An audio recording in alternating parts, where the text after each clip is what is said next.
Muy buenos días, familia. Aquí seguimos un día más, un jueves más, para seguir compartiendo la palabra del Señor, que esta vez va a estar basada en el capítulo 9. Ya hemos dejado atrás el capítulo 8, llevábamos un mes, 2 meses quizás estudiándolo versículo tras versículo. Ayer dimos por finalizado este capítulo y hoy vamos a venir por fin al capítulo 9, donde vamos a estar meditando en el día de hoy en el versículo 1, que dice así: Entonces, entrando Jesús en la barca, pasó al otro lado y vino a su ciudad.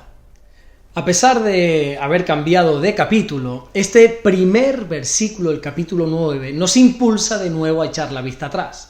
Si recuerdan el devocional de ayer, terminábamos el capítulo 8 viendo cómo los habitantes de la región de Gadara le rogaron a Jesús que se fuera de sus contornos, debido a las pérdidas económicas que trajo al liberar a 2 hombres que dice la Biblia que estaban endemoniados. Cuando le piden al Señor que se vaya, en ningún momento encontramos a Jesús como dando explicaciones o intentando convencer a las personas, a los habitantes de este lugar, que le dejasen por favor permanecer allí. Más bien todo lo contrario. Este versículo nos enseña que acto seguido de que las personas le pidieron que se fuera, Jesús entró en su barca y se fue. Jesús no permanece donde no es bienvenido. Él no es ningún mendigo que necesita nuestra compañía. Jesús anhela, Jesús desea estar con nosotros, pero si nosotros no queremos estar con Él o no deseamos su presencia, Él se sube a su barca y se va.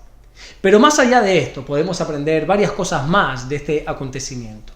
Lo primero que veo es que Jesús, cuando se fue de aquí, lo hizo tranquilamente.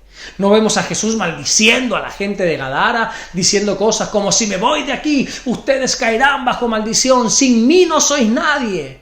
No, Jesús simplemente entendió que su tiempo allí había terminado, así que se fue. Y otra cosa que podemos aprender también aquí es que Jesús toma bien en serio nuestras palabras. Es verdad que probablemente la gente de Gadara dijo esto bajo un estado de ira o incluso de miedo al ver lo que había sucedido. Cuando se enteraron que miles de sus cerdos se habían ahogado en el mar, inmediatamente nos cuenta la Biblia cómo expulsaron a Jesús de sus contornos.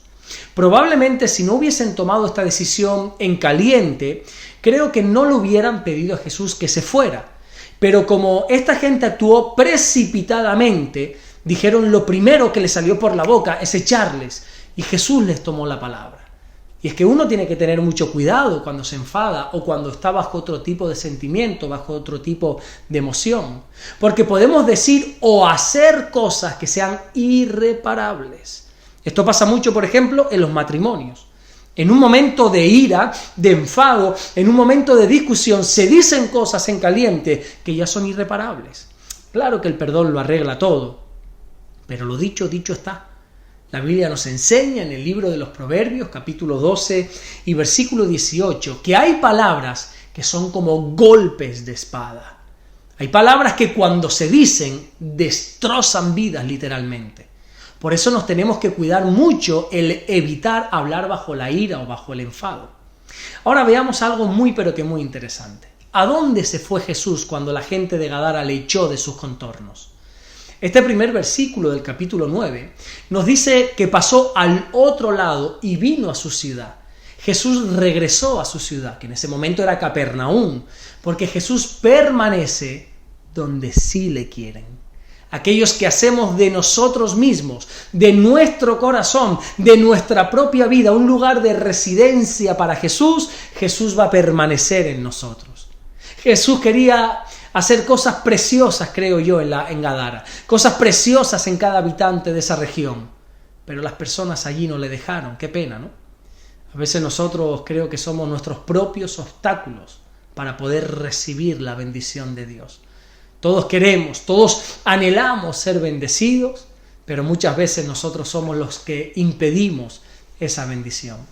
Es similar a lo que pasó con el arca de la presencia de Dios ahí en el Antiguo Testamento. Cuando David quiso llevar el arca de regreso a Jerusalén, la Biblia enseña cómo en ese trayecto, en ese camino, los bueyes que llevaban el arca tropezaron haciendo peligrar el arca, y un hombre que se llama Usa, con Z, extendió la mano sobre el arca para sostenerla, a sabiendas que no podía hacerlo. La Biblia nos enseña en el segundo libro de Samuel, capítulo 6 y versículo 7, cómo este hombre llamado Usa murió en el acto por aquella temeridad que hizo contra la propia presencia de Dios. Claro, cuando el rey David vio este acontecimiento, se entristeció por la muerte de ese hombre, pero también dice la Biblia que cogió temor al Señor aquel día.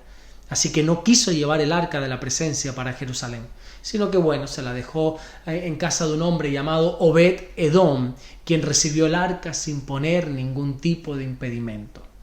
Volvemos a lo mismo.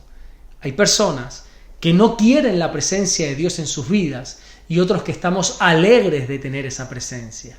La Biblia nos enseña cómo la presencia de Dios estuvo tan solo 3 meses en casa de este hombre, de Obed-Edom, y cómo el Señor le bendijo enormemente a él y a toda su casa. Hagámonos una pregunta en el día de hoy. ¿Valoras la presencia de Dios en tu vida?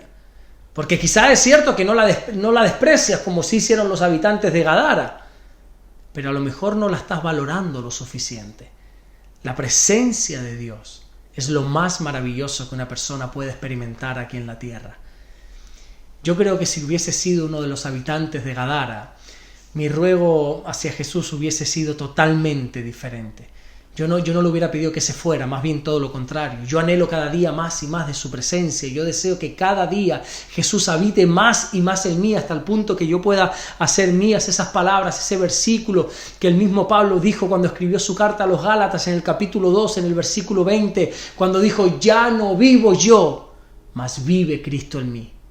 Cuida y valora la presencia de Dios en tu vida. No la desprecies nunca, jamás la deseches, y cuida muy bien lo que dices y lo que haces para que no se vaya la presencia de Dios de tu vida de la misma manera que Jesús se fue de Gadara.